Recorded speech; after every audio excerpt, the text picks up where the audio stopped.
Thank you Tuhan mau hadir di tengah-tengah persekutuan kami dengan beribu-ribu anak-anak-Mu hingga berlaksa-laksa nanti setiap orang yang menyaksikan saat teduh ini. Hadirlah untuk umat Tuhan. Hadirlah untuk setiap anak-anak-Mu Tuhan dalam segala permohonan, pergumulan, dan tantangan hidup mereka, kami semua. Sembunyikan hamba di balik salib-Mu. Aku tunduk kepadamu Tuhan. Tuntun aku menjadi berkat buat umat-Mu.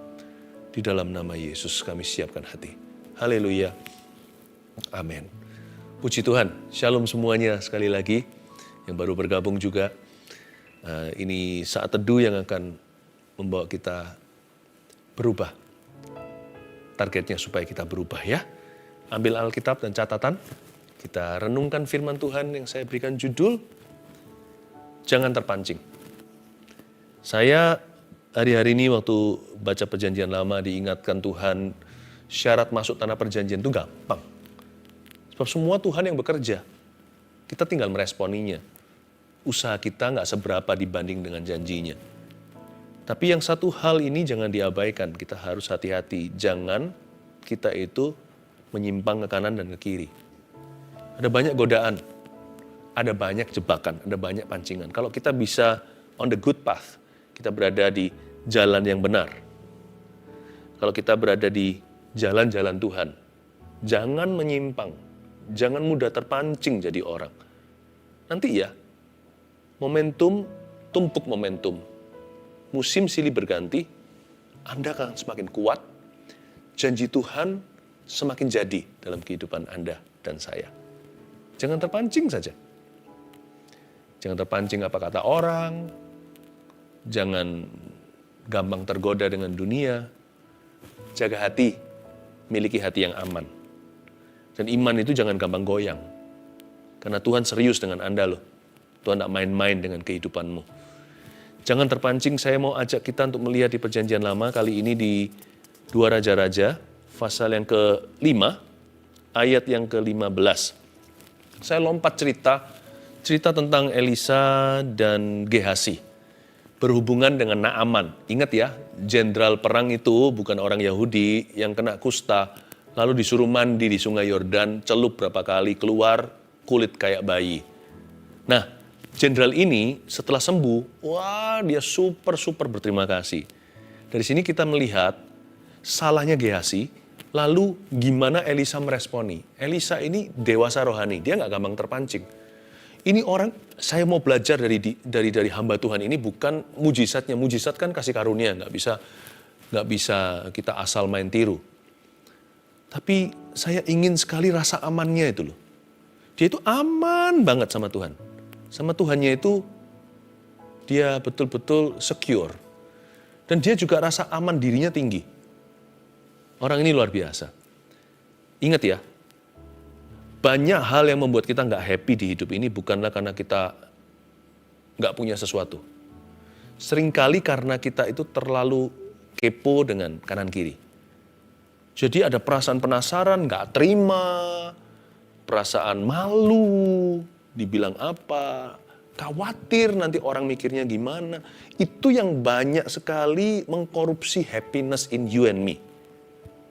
Jadi itu yang harus hati-hati.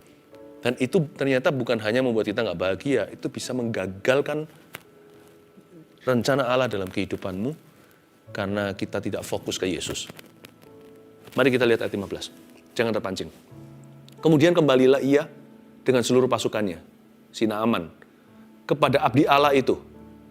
Setelah sampai, tampillah ia ke depan Elisa dan berkata, abdi Allah di sini Elisa, sekarang aku tahu bahwa di seluruh bumi nggak ada Allah kecuali di Israel. Karena itu, terimalah kiranya suatu pemberian dari hambamu ini. Tetapi Elisa menjawab, demi Tuhan yang hidup yang di hadapannya aku menjadi pelayan sesungguhnya. Aku tidak akan menerima apa-apa. Dan walaupun Naaman mendesaknya supaya menerima sesuatu, ia tetap menolak. Cerita kita hari ini dimulai dengan Naaman sudah sembuh. Kita langsung ke episode 10 istilahnya. Lalu dia kembali ke abdi Allah. Abdi Allah itulah Elisa. Ingatlah saudaraku, jemaat yang terkasih. Ingatlah bahwa Anda dan saya itu adalah abdi Allah. Kita ini adalah hamba-hamba Tuhan.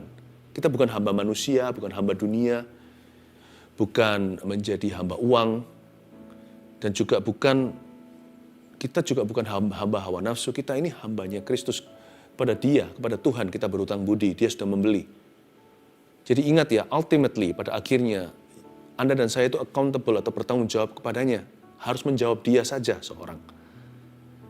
Jadi fokus ke Yesus. Fokus pada perintahnya, kehendak Allah dalam hidupmu. Udah gak usah kepo kanan kiri. Kita jaga hati dengan segala waspada. Itu artinya abdi Allah. Dia melayani Tuhannya. Lalu dia berkata seperti ini si Naaman. Sekarang aku tahu bahwa di seluruh bumi gak ada Allah kecuali di Israel. Lalu dia berkata, sekarang aku tahu, now I know. Berarti orang ini jiwa baru. Kita semua tahu dari cerita ini, dia berasal dari ras dan negeri yang tidak takut akan Allah. Sekarang dia tahu, berarti dia jiwa baru. Jadi saya tunjukkan mengapa Elisa menolak berkat. Seolah-olah menolak berkat. Karena Elisa tahu apa yang dia lakukan. Dan dia punya prinsip yang jelas. Hatinya aman dalam Tuhan. Sekarang aku tahu, berarti dia jiwa baru ya. Lalu dia berkata di kalimat berikutnya, karena itu terimalah kiranya suatu pemberian dari hambamu ini. Dia berkata, sekarang aku tahu kalau di seluruh bumi gak ada Allah kecuali di Israel. Karena itu, makanya terimalah pemberian dari hambamu ini. Karena itu karena apa ya? Dia punya motivasi untuk memberi itu belum jelas sekali. Masih bercampur baur dengan teologia penyembahan berhala. Di negeri itu saya yakin banyak korupsinya, salam amplop di mana-mana. Jadi Elisa tahu kalau dia menerima dari tangannya akibat mujizat yang dilakukan Tuhan.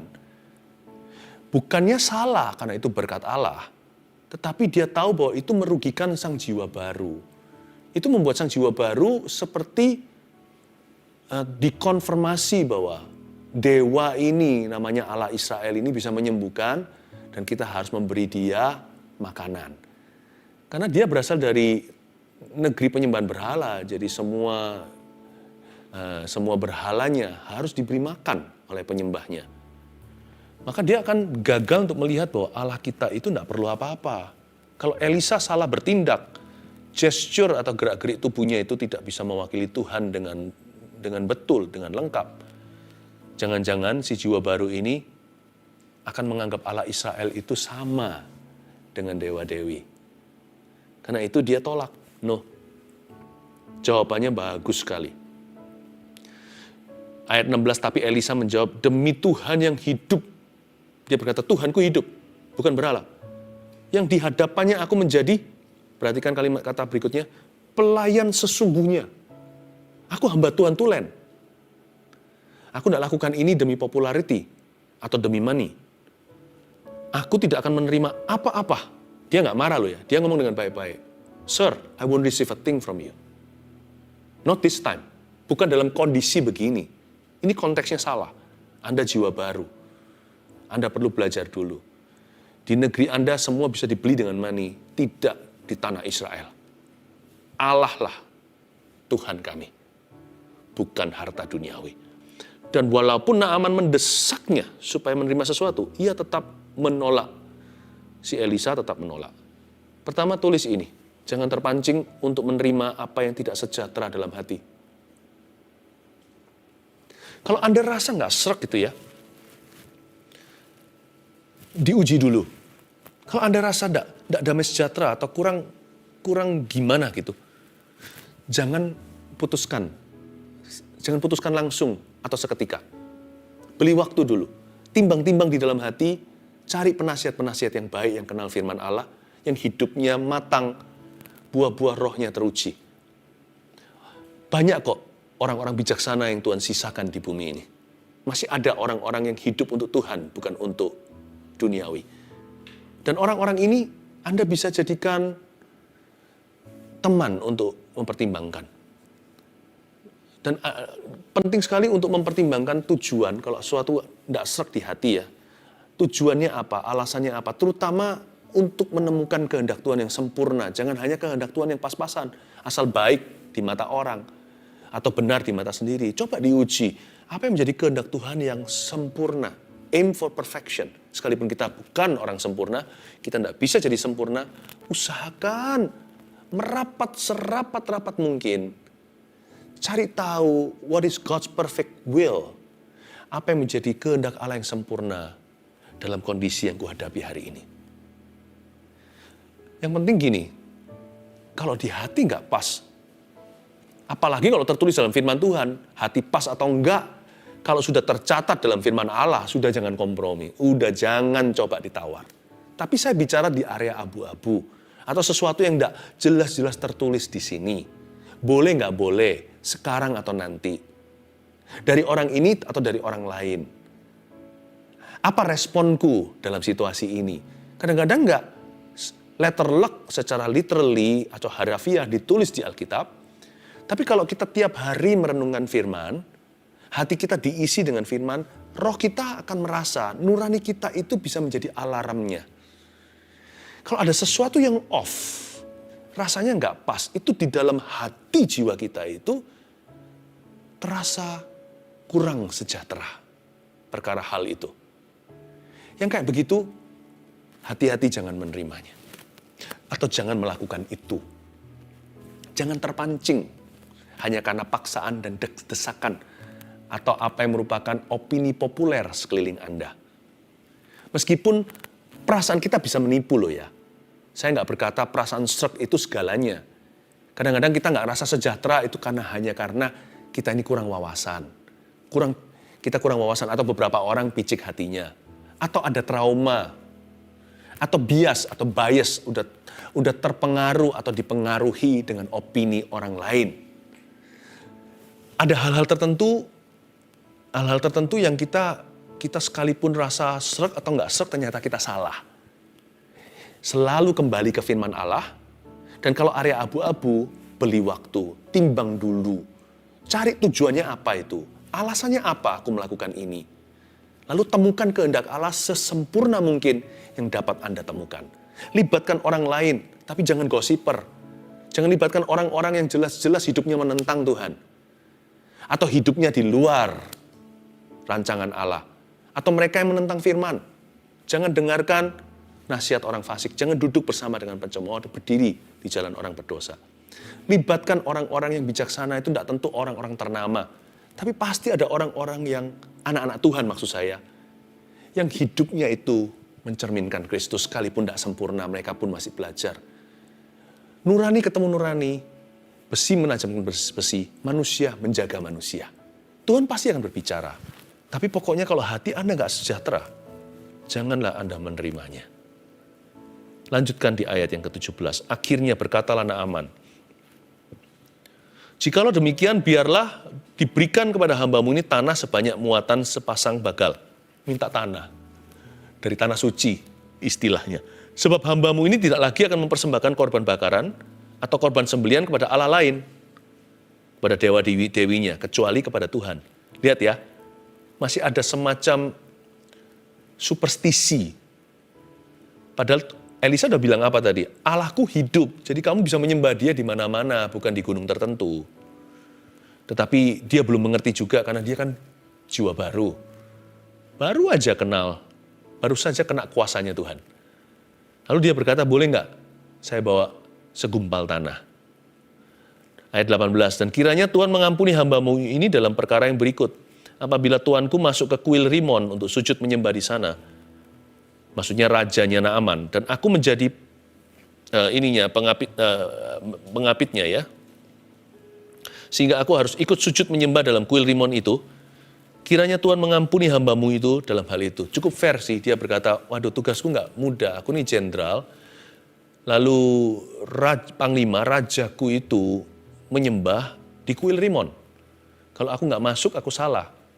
Aku masuk, aku salah. Sebab sekarang aku telah mengenal Allah Israel. Dia berkata, doakan saya supaya saya bijaksana, supaya saya bisa bertindak dengan tepat di depan raja, khususnya di depan raja di atas segala raja, yaitu Tuhan Allah kita. Oke, cukup fair. Saya lihat reaksi responnya Elisa itu bagus. Maka berkatalah Elisa kepadanya, ayat 19, pergilah dengan selamat. Inilah shalom, go. God will save you, Allah akan menyelamatkanmu. Ternyata Elisa ini orangnya begini ya, kalau saya selidiki dari sini, ini seorang bapak yang sudah mulai berusia. Dan dia ini bijaksana.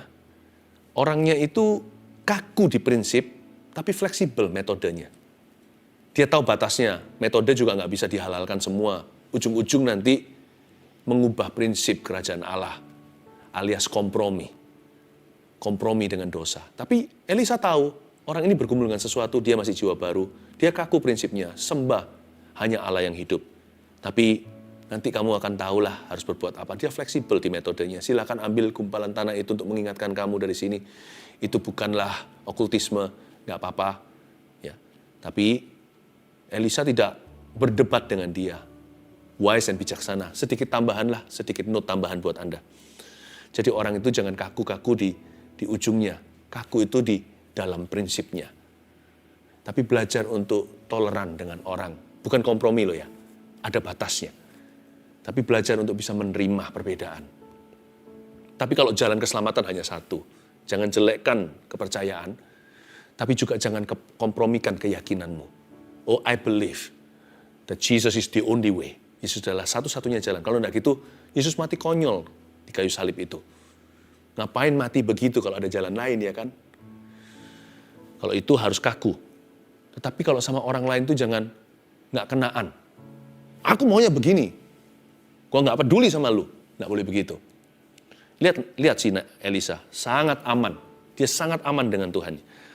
Lalu setelah Naaman berjalan tidak seberapa jauh daripadanya, ini kita mulai lihat ya malunya Gehazi ayat 20. Berpikirlah Gehazi, bujang Elisa itu, abdi Allah. Bujang Elisa abdi Allah itu. Sesungguhnya tuanku terlalu menyegani Naaman. Orang Aram ini dengan tidak menerima persembahan yang dibawanya. Demi Tuhan yang hidup, sesungguhnya aku akan berlari mengejar dia dan akan menerima sesuatu daripadanya. Lalu Gehazi mengejar Naaman dari belakang. Nggak tahu malu orang itu. Ketika Naaman melihat ada orang berlari-lari mengejarnya, turunlah ia dengan segera dari atas kereta untuk mendapatkan dia dan berkata, selamat. Berhenti di situ dulu, di ayat 21. Jadi tiba-tiba Gehazi itu mikir sendiri. Makanya jangan ngelamun di siang hari. Bekerja. Kerjakan visimu yang dari Tuhan. Kalau tidak punya visi sendiri, kalau Anda bekerja di perusahaan orang, kerjakan visi perusahaan itu. Kalau Anda melayani, kerjakan visi pastormu. Asal visi itu baik dan benar. Ayat 20 itu berpikirlah Gehazi, bujang Elisa abdi Allah itu. Sesungguhnya tuanku terlalu menyegani Naaman. Ini orang sok tahu. Ini loh, gini loh. Si Elisa itu nggak mau terima. Saya pernah hitung ya kasarannya. Berapa yang ditawarkan sama Elisa. Itu jumlahnya tidak main-main loh. Saya pernah hitung, saya lupa. Saya udah tulis di Alkitab saya ini dulu. Waktu saya pernah hitung. Itu jumlahnya aduhai nilai hari ini. Udah bisa pensiun dini. Si Gehazi ngiler dia. Dan dia berkata, tuanku Elisa ini, dia nggak mau terima persembahannya karena terlalu menyegani Naaman. Dia sungkan. Jangan lupa ya, di hidup ini selalu akan ada orang yang sok tahu tentang dirimu. Akan ada orang yang sok mengerti tentang kita. Bahkan kadang-kadang tidak segan-segan mengatasnamakan. Be careful, hoax-hoax itu mulai dari situ. Atau fitnah-fitnah dan gosip-gosip. Pembunuhan karakter sepertinya, seperti itu. Ini secara tidak langsung Elisa dibunuh karakternya. Nggak ditanyain dulu. Ini orang mulai dalam remang-remang, dalam gelap-gelap. Sebenarnya kasihan Naaman sih. Naaman itu nggak tahu apa-apa. Dan sampai mati juga ternyata tidak ada klarifikasi. Itu yang membuat saya kagum sama Elisa. Orang ini aman diri. Lalu dia pergi kan? Dia berkata, lalu dia kejar kan, sesungguhnya aku akan berlari mengejar dia dan akan menerima sesuatu daripadanya. Perkataan Gehazi begini, aku akan terima sesuatu daripadanya. Catat ini, apa yang kita terima atau kita tolak sangat menentukan kerohanian kita. Bukan hanya kapan kita menerimanya atau kapan kita menolaknya. Jadi orang jangan aji mumpung. Kalau ada orang berkata, pesan apa aja di menu itu. Kalau itu bukan kita yang ditraktir ya kan. Pesannya yang tenggang rasa. Sekalipun orang itu orang kaya raya. Jangan aji mumpung, wow boleh apa saja ya. Cari dulu bukan lihat menu makanannya, cari harganya. Yang nolnya paling banyak, diorder dulu. Lain cerita, kalau Anda yang menraktir, lebih diberkati memberi daripada menerima. Kalau kita yang menraktir, kita haruskan kalau ada orang sungkan, kamu pilih yang paling enak. Kalau kita yang orderkan, mereka ngikut aja. Kalau kita diberkati Tuhan, berkati orang dulu. Orderkan yang paling baik untuk mereka. Kalau perlu yang paling mahal. Kalau enggak, jangan traktir orang, kalau enggak berani. Tapi kalau kita yang ditraktir, tahu diri. Jangan aji mumpung. Boleh apa aja, ambil apa aja. Jangan ambil apa aja. Kalau memang betul Anda harus menerima berkat hari itu, ambillah saja apa saja yang perlu. Bukan apa saja. Ambil saja apa yang perlu. Bukan ambil apa saja yang perlu. Ambil semua itu. Semua keperluan keinginan kadang-kadang nggak jelas kan. Yang ini gue mau, karena itu. Kalau aku mau berarti aku butuh. Sudah nggak jelas. Mana need, mana want. Ambil saja apa yang perlu. Bukan semua yang kau mau. Jangan jadi orang seperti itu. Jangan terpancing dengan godaan. Meskipun orang yang menawarkan tidak tentu menggoda Anda. Godaan itu dari dalam dirimu sendiri soalnya. Sesungguhnya aku akan berlari mengejar dia. Jadi apa yang kita terima atau kita tolak. Kapan kita menerima dan menolaknya akan menentukan kerohanian kita. Mari kita sama-sama jadi orang Kristen yang tidak murahan. Percayalah, rasa aman sama Tuhan. Allah kita tuh memelihara. Tuhan tuh baik. Ayat 21 lalu Gehazi, sudah ya tadi ayat 22. Ya sekarang saya tunjukkan ya. Betapa hebatnya Elisa ini. Jawabnya Naaman ini. Kan dikejar gitu. Selamat. Shalom dia bilang. Tuanku Elisa menyuruh aku. Aduh. Atas namakan lagi. Tuanku Elisa menyuruh aku mengatakan, baru saja datang kepada aku 2 orang muda dari pegunungan Efraim. Bohong ini dia. Dari antara rombongan Nabi. Baiklah, berikan kepada mereka setalenta perak dan 2 potong pakaian. Ini orang yang mengatasnamakan akunmu untuk minta sumbangan, bantuan, bahkan pulsa. Tuanku Elisa minta ini. 2 orang muda dari pegunungan bla bla bla. Ayat 23. Naaman berkata, silakan. Karena Naaman sangat kagum sama Elisa. Ambillah 2 talenta. Jangan cuma 1. 2 talenta itu bukan 2 talenta. 2 talenta itu equals to sama dengan 68 kilo sesuatu. 34 kilo itu 1 talenta. Disuruh ambil 68 kilo, whatever. Baju lah, wardrobe-nya, isi lemari, emas perak. 68 kilo, perak aja berapa, apalagi emas. Hari ini kita tahu segramnya berapa duit. Naaman mendesak dia dan membungkus 2 talenta perak. Ini perak nih, dalam 2 pundi-pundi. Dan 2 potong pakaian, lalu memberikannya kepada kedua bujangnya. Mereka ini mengangkut semuanya di depan Gehazi. 2 pakaian ini, pakaian branded tentunya. Nggak ada yang salah dengan itu sih. Tetapi cara mendapatkannya itu salah dengan memanipulasi. Setelah mereka sampai ke bukit, disambutnya lah dari tangan mereka. Diambil sama si Gehazi, disimpannya di dalam rumah. Disuruhnya kedua orang itu pergi. Wejah sana, pulang. Maka pergilah mereka. Ayat 24. Gini ya, kita kembali ke ayat 22 tadi. Gehazi bilang apa? Jawabnya, selamat, tuanku Elisa menyuruh aku. Coba ingat itu, Elisa suruh saya. Ini fitnah yang merendahkan Elisa. Coba bayangkan tadi Elisa super tegas. No. Aku sudah diberitahukan, bahkan sudah dicetuskan alasan kenapa dia tidak menerima. Kali ini dia berkata, no, jangan lupa berkata, thank you, tidak, terima kasih. Elisa ngomong dengan sangat santun dan menghormati. Bapak Jenderal, dia berkata begini. Dia berkata bahwa Allah yang hidup. Dia itu hidup. Dan aku ini hamba Tuhan, pelayannya sesungguhnya. Jadi dia sudah ngomong begitu panjang lebar dengan tegas dan berwibawa. Tiba-tiba, kalau saya jadi Elisa, saya akan merasa dizolimi. Staf saya mengatasnamakan, lalu ambil keuntungan, lalu berkata, Elisa menyuruh aku. Ini merendahkan sekali. Saya yakin reputasi Elisa pasti terlukai dengan ini. Minimal bukan Naaman, karena Naaman masih sangat overwhelmed. Dia masih kesengsem sekali dengan mujizat itu, dia masih tidak bisa lupa. Saking happy-nya. Karena dia kusta kan, mau jadi jenderal panglima. Kusta aja nggak bisa sembuhkan sendiri, bisa menang perang tapi. Dia bisa sembuh itu apa aja kasih. Dia udah siap kok bawa semua angpau itu untuk diberikan, tidak dibawa pulang kembali. Dia senang. Si Naaman sih pasti nggak ada pikiran negatif. Orang-orang yang lainnya itu loh. Ya mungkin berkata gitu. Hamba-hambanya kan, ini panglima bawa banyak entourage, banyak sekali rombongan. Tadinya gagah-gagah, ujungnya mau juga. Itu namanya mau-mau, malu-malu tapi mau. Pasti mereka akan ngomong miring tentang Elisa. Kalau saya jadi Elisa, apalagi kalau saya tahu, mungkin kita semua terpancing untuk membenarkan diri. Pasti kita memberi klarifikasi. Inilah hebatnya Elisa. Elisa tidak lakukan itu. Tulis dulu nomor 2. Jangan terpancing untuk membenarkan diri ketika disalah mengerti. Kalau kita melempari setiap anjing yang menggonggong,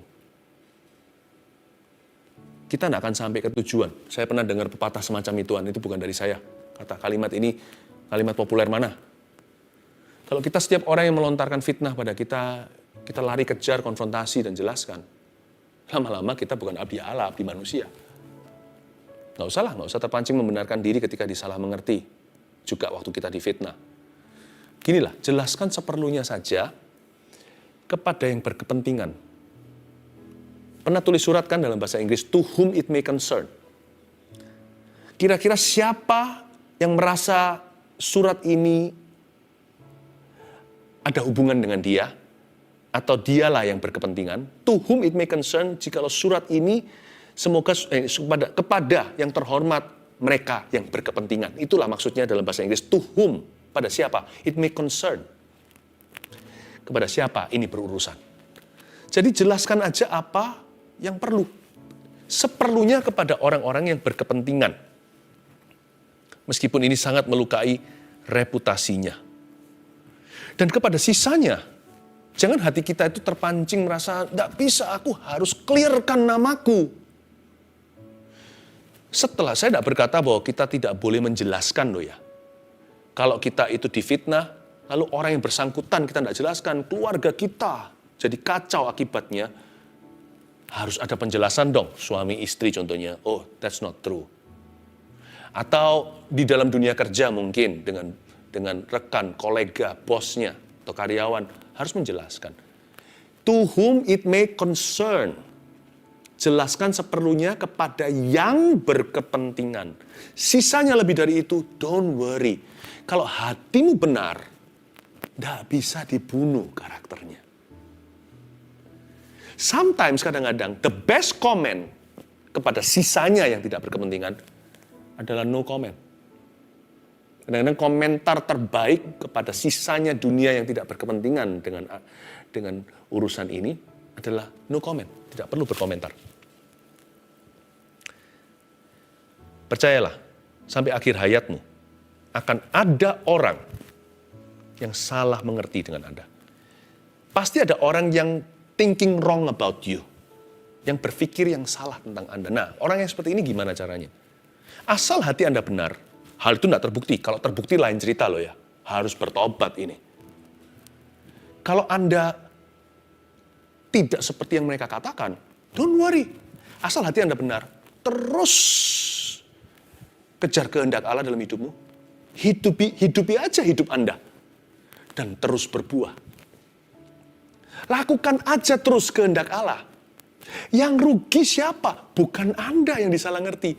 Mereka yang hidup dalam dusta. Karena ketika mereka salah mengerti Anda, mereka percaya dusta. Yang rugi bukan Anda yang terus melakukan kehendak Allah. Yang hidupi terus hidupnya sendiri dan continue berbuah. Nah, orang-orang yang jadi korban ini, Tuhan punya 2 cara. Kalau Tuhan sayang dengan mereka, kalau hati mereka benar, Tuhan memandang orang itu somehow bagaimana caranya akan dipertemukan dengan Anda atau dipertemukan dalam radius kebenaran dan mereka berkata, dan ketika mereka masuk di dalam influence atau pengaruh itu, mereka kan akhirnya berkata, oh begitu ternyata. Tuhan selamatkan mereka, bukan selamatkan Anda. Adanya orang ini percaya atau masih curiga, pikiran benar atau salah dengan Anda, tidak menambah sehasta di hidupmu. Kalau Anda hidup dalam kehendak Allah. Tapi orang ini yang disayang Tuhan, jadi yang diselamatkan orang ini waktu dia berkata, oh begitu ternyata. Dan orang ini diselamatkan dari roh dusta. Dan orang ini bisa dilepas dari penjara dan bertumbuh lagi. Jiwanya akan berkembang lagi dan Tuhan mulai bicara dalam hidupnya. Tapi kalau Tuhan tidak sayang sama mereka, Cinta si Tuhan, cinta semua orang berdosa. Tapi ada yang Tuhan tidak sayangkan karena seperti Firaun yang mengeraskan hatinya. Dan mereka bukan hanya percaya dusta, they are doing something about it. Dan mereka melakukan sesuatu dan jahat di mata Tuhan. Tuhan akan biarkan mereka di dalam dusta itu. Tuhan akan biarkan itu. Dan mereka akan seperti pakaian usang, akan kering, mati. Anda akan hidup merah. Ya, jambunya itu merah. Semua warna berbuah lebat menjadi kebun buah-buahan. Dan anehnya, sampai mati masih tetap tidak tahu kebenaran.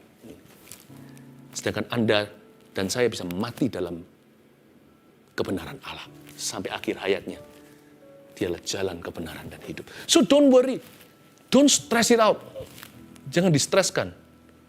Akan ada orang-orang nanti di akhirat ketika Tuhan berkata, masuklah dalam sukacita Bapakku. Akan ada klarifikasi terakhir dari Tuhan Yesus. You know. Nah, kalau Tuhan sudah berkata, you know. Disitulah semua kebenaran dibuka.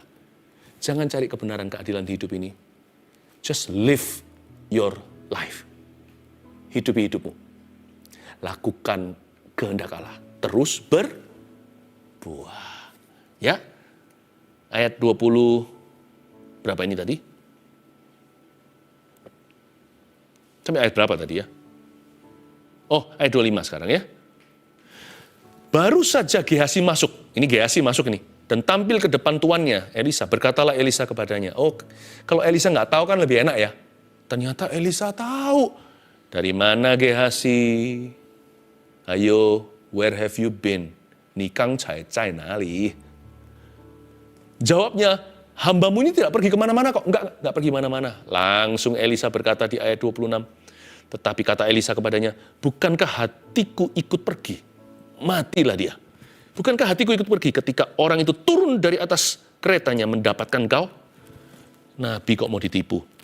Maka sekarang engkau telah menerima perak dan dengan itu dapat memperoleh kebun-kebun zaitun, kebun zaitun, kebun anggur, kambing domba, lembu sapi, budak laki-laki dan budak perempuan. Saya suka sekali di ayat 26 ini ya, inilah kekaguman saya kan Elisa. Dia berkata, bukankah hatiku ikut pergi?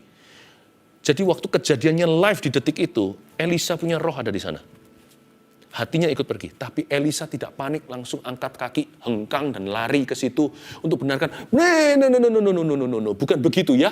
Aman-aman gini loh. Aku enggak suruh orang ini putus-putusin sendiri atas namakan saya. Saya enggak pernah bla bla bla. Dia enggak lakukan itu. Hatiku ikut pergi. Tapi hatiku aman sama Tuhan. Hati yang aman tidak akan tergoda untuk pembenaran. Tidak akan terpancing sama sekali. I love this. Elisa tidak klarifikasi. Mau tahu kenapa? Karena dia sibuk sih. Kalau Anda baca fasa-fasa sebelumnya, Anda tahu sibuknya dia. Jadi dia tidak mengejar anjing menggonggong.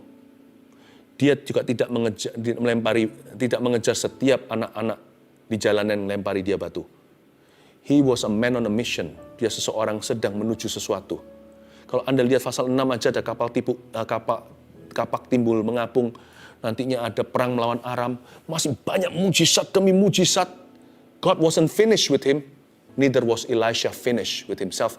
Elisa belum selesai dengan dirinya. Tuhan belum selesai dengan Elisa. Masih banyak pekerjaan menantinya. Sampai nanti dia mati pun masih ada PR tambahan. Masih ada ekstrakurikuler. Tulang belulangnya membangkitkan seorang mayat. Coba bayangkan. Elisa berkata, I have no time. Ada hal tertentu hitungan di akhirat. Dia berkata, aku lanjut. Karena saya punya tugas dari Tuhan. Remember this, tahun ini, Anda punya tugas dari Tuhan. Dari Bapa Sorgawi, Bapa yang kekal itu. Dari Tuhan Yesus tercinta. Jangan buang hidupmu, jangan buang yang namanya bandwidth di dalam hati itu untuk hal-hal seperti ini. Jangan terpancing sama sekali. Elisa tahu bahwa Allah belum selesai. Reputasinya masih dibangun. Buah-buah masih menanti. Kedahsyatan, kehebatan masih menunggunya. Haleluya. Saya yakin meskipun Naaman tidak dapat klarifikasi apa yang terjadi saat itu, dia lupakan. Dia pasti dengar dari negeri tetangga, negeri sebelah, apa yang dilakukan Tuhan di Israel lewat Elisa. That's powerful. Terakhir, ayat yang ke-27. Tetapi penyakit kusta Naaman akan melekat padamu. Elisa nggak ngamuk loh ya ini. Kalau Anda baca dengan seksama, tidak ada emosi di dalamnya.